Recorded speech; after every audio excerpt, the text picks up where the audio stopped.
Hindi ko na alam, ano pa dapat ang iisipin ko, o dapat ba na wag na lang? Tuwing gabi ka lang nagte-text, maki-message ko walang effect. Nag-aantay kung ano nang next, upang aking utak ay masip. O ano ba nadarama?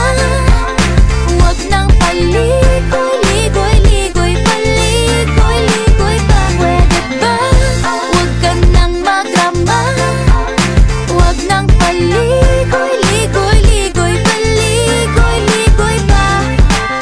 Kwento-kwento ka tungkol sa bagay-bagay, pag-usapan namin natin tayo medyo bagay. Ngunit mabagal ka, di mo maisipin sa bagay. Kunting tiis na lang, malapit na akong magbabay. Ano ka ba naman?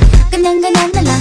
Wala ka lang alam gawin kundi magparamdam. Hindi ko na alam, ano pa dapat ang iisipin ko, o dapat ba na wag na lang? Tuwing gabi ka lang